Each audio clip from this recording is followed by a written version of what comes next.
And we see a Jiggy. Yeah. Okay, so let's try and get this jump.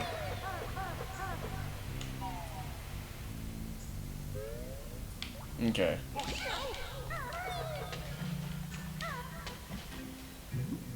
Alright, so now that we have the doubles faster swimming mechanics, we can actually get through here a lot faster now.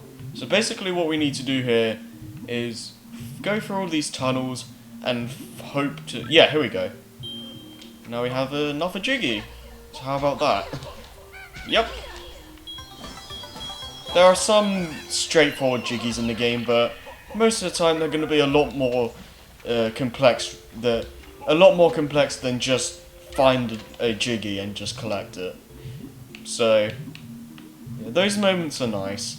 But I do prefer the complexity of this game over the first one, because there's actually only, what was it, 8 worlds, as opposed to Kazooie having 9 worlds. But I guess you could say, you could like make the argument that Kazooie has Tooie has 8 worlds as well, 9 worlds as well. But the last, that is really just the last world is really there just for the final battles and all that. So it's not really a main world, though I wouldn't be surprised if at one point in development they did plan for it to be one, but because they needed to get the game out as soon as they could, because the GameCube just, I think the GameCube was out by the time Tooie was released. I could be wrong. Either that or it was really close to being released. So they kind of had to cut some corners and release the game a bit earlier than they probably expected. And well, see that Kazooie boulder there? We can't really do anything about that right now. We'll be doing something about that by the time we finish World 4, I think. I'm pretty sure that's when we get a move to destroy the boulder. But yeah, what is it? This game was, I wouldn't really say rushed, because it's definitely, as you can see from like just how people feel about the game, it's a perfectly finished game in an overall. But in terms of the original on the N64, it definitely suffered from some pretty bad frame rate issues, especially on the PAL version, because I'm pretty sure, don't quote me on this, but I'm pretty sure the PAL version is worse in terms of the frame rate. Because, well, that wouldn't be too surprising considering how the PAL version of games usually do run a little bit slower. Like, with the original Sonic and Mario games, you could hear like the game music a little bit. That went a little bit slower than the NTSC version. So yeah, it plays fine. Like everything works the way, all the moves work the way they should and all that. Like, and the game doesn't really contain many glitches as far as I'm aware. But the frame rate was it's pretty miserable. Like, it's not the worst thing ever. You can definitely play the game with it, but playing the game without any frame rate issues, which is basically this version, is really, it's really the way the game was meant to be played. I wanna say, because I feel like if Rare had a little bit more time, they'd be able to like get rid of a lot of the frame rate bugs that the original version had. But hey, if you want to have a lagless free Banjo Tooie, then the Xbox Live or the Rare Replay version is definitely up your alley. Because so far I haven't seen any kind of frame rate bugs, and it's really surreal because I'm used to the N64 version, which is known for the frame rate issues. So it's really kind of odd not like seeing that anymore, and it's really awesome as well though. Anyways though, as you remembered from the last level, or the end of the last session, we rescued this rat from the Mayhem Temple. And now, or rodent or whatever you want to call it. But yeah, we saved that guy, and this is the.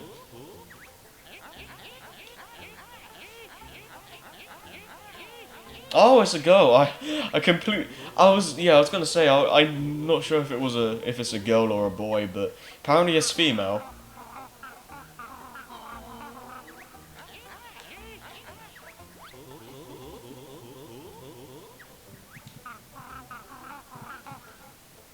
Yep. It took her long enough, but I guess she's more of a mole.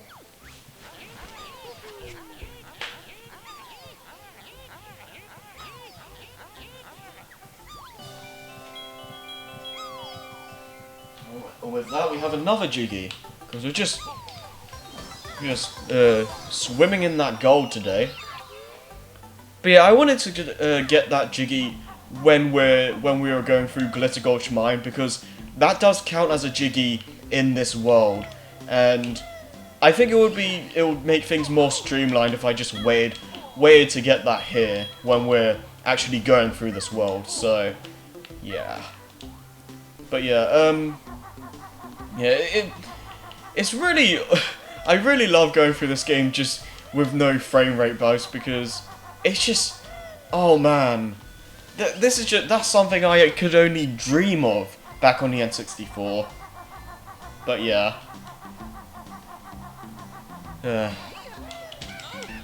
this is definitely Glitter Gulch Mine is definitely where the game shows you that, yeah, this is a much bigger game than its predecessor. Like, it doesn't really go too crazy in this world because, well, we just got, like, what, 4 Jiggies, right, really close to each other, so it's not really a difficult world, but it's definitely, like, considering how, wide it is compared to Mayhem Temple, and really all the other worlds in Kazooie, it basically shows you that, yeah, this is going to be a much bigger experience than the previous game, so yeah, that's what I really like the levels feel, then it makes it feel like it's a big open world in some sense, like it's kind of what am I trying to say, it gives you the illusion of an open world because the worlds are connected and all that. But it's still structured similar to Kazooie, where you have all these worlds you go through and all that stuff. So again, it's like it gives you that illusion, though. The fact that everything's connected just makes the experience more complete, I guess you could say. I don't know. Anyways, though, these rooms here are basically toxic. Basically, after a while, you're gonna run out of air and you'll start losing health. Though I don't think you die instantly. I think when you lose your air bubbles, your health slowly starts decreasing instead. So it's a little bit forgiving, but yeah, try not to stay in those areas for too long, you know? Alright, so there's a Mumbo pad there. Don't think I want to take care of that just yet. What is this? Alright, no. Already been through here? Okay. So I don't remember everything. Like, there's some memorization you want to do if you want to, like, get through the game as fast as possible and stuff like that, but, what is it? Like I said, it's definitely a more complex game than the first, and, can I actually... Yeah, no, I don't think I can do this. I need Mumbo. But, what is it? Do I want to do that? Do I want to do that? Yeah, why not? Okay. Alright. Yeah, because, like... What was it? What am I trying to say here? I don't know. I guess I just... I would like to see another Banjo game. Well, I guess ukulele is the closest we're gonna get, but... I don't know. I just like the way they made this game. How it's like all interconnected. Like stuff you do in one world can affect another world, and all kinds of other stuff. It just for like having to be released like sooner than expected. It's really like it's really quite amazing how big this game actually is. Like it's not over the top like Donkey Kong 64 levels or big, but it's like it's big enough to not be over the top, but still like be an enjoyable experience, if that makes any sense. So okay, so I wanna try and get all the stuff done with this TNT guy before we get rid of him. So we just go back to go to the fuel storage. That's it. And there's another TNT barrel we need to blow up. So yeah, unlike the first game, these all have their own like attack. Like all the transformations have an attack, whereas in the first game, I think it was the crocodile was the only one that could attack enemies. Like there was the termite, the walrus, the crocodile, the bee. Was there anything else? Oh yeah, the pumpkin, and that was pretty much it as far as I remember. So yeah, the crocodile was the only one that could attack enemies. So yeah, it's a pretty big step up. That now in this game, all of the transformations have some kind of attack method.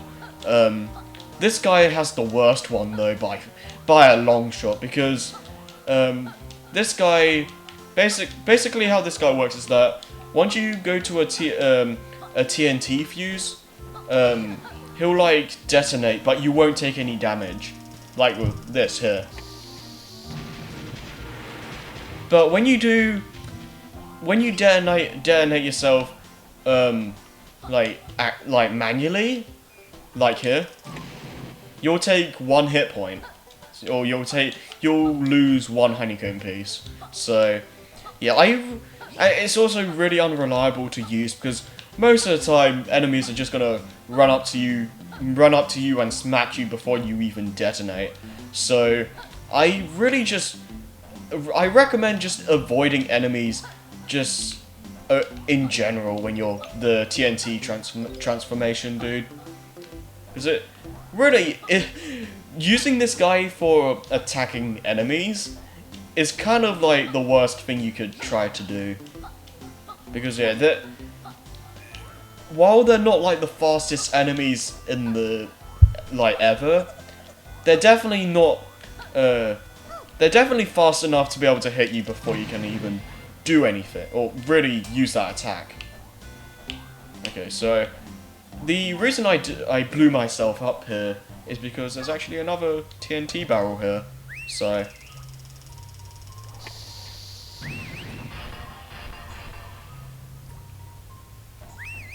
alright, so I'll take care of all this stuff later, after we're done with all this. I don't think there's anything else we need to do with the TNT guy. If there is, I guess we'll just have to come back to it later. But as for now though, we're pretty much done with this guy. So, oh yeah, also be careful. Okay, so Okay, so they fixed a problem that was present in the original game where, I believe the same button to activate the warpads was the same. It was the same button as like detonating yourself. So that's something they fixed for this release. So that's a good thing. All right. So here we have a really infamous character for this game. We can just stock up on some items, I guess. I need some fire eggs because I'm running really low on those. Come on. Alright. There we go. Got 10 of those. Hello there.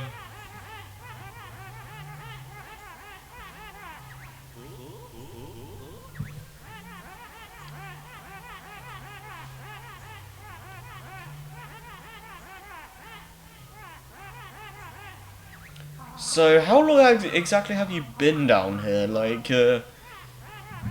since this gas is toxic, how are you still alive?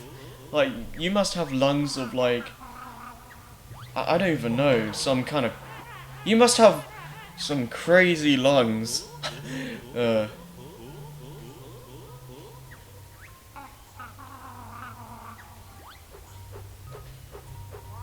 Oh, she hasn't got a Jiggy, that's what you think. But yeah, she's a really disliked character. Not because of her personality, but because of what you have to do to get the items from her. You'll see what I mean in just a little bit. It's not so bad in Glitter Gulch Mine, but come the final world, you're gonna see the real crazy like shenanigans that you're gonna have to do. It's the same basic idea that you do here, but it's basically this, what we're gonna do now, tenfold. And believe me when I say this, but it took me so long to do it as to do her mission in the final world as a kid. Like, it really tires you out, and you'll see why.